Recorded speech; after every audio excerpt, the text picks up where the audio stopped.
Jambo la nne ni kutafutia vijana kazi. We relax, nitafika kwa barabara my friend. Si umeona nimejipanga vilivyo? So jambo la nne ni mambo ya kutafutia vijana wetu ajira. Kwa sababu kama nilivyosema, vijana wengi hawana ajira.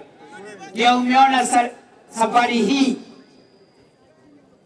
serikali hii ya William Ruto ndio serikali imeajiri walimu wengi kwa wakati mmoja zaidi ya serikali nyingine yoyote ile.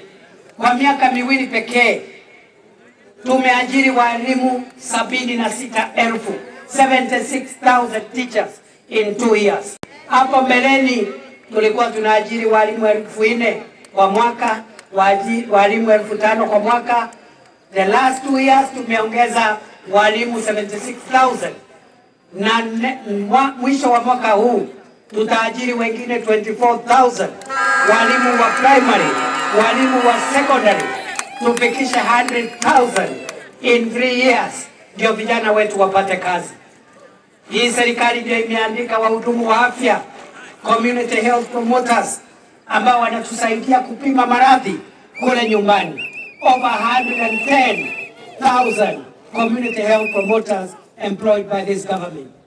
Vile vile tumesema ya kwamba kuna vijana wangetaka kufanya kazi mtandaoni. We are building 1,450 ICT hubs.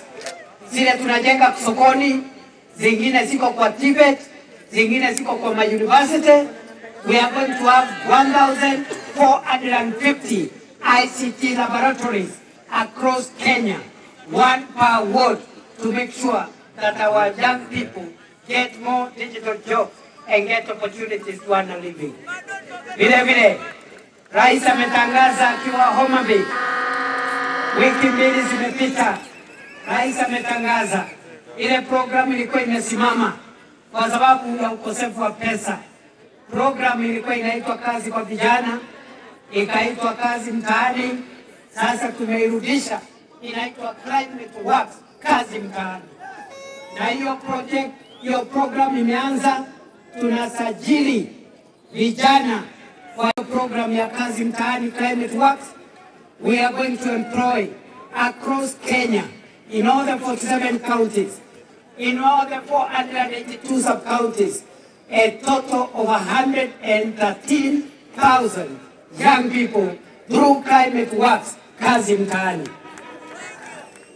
Wengine wapate kazi mtaani, wengine wapate kazi mtandaoni, wengine tumewaajiri kwa affordable housing program. Hii affordable housing program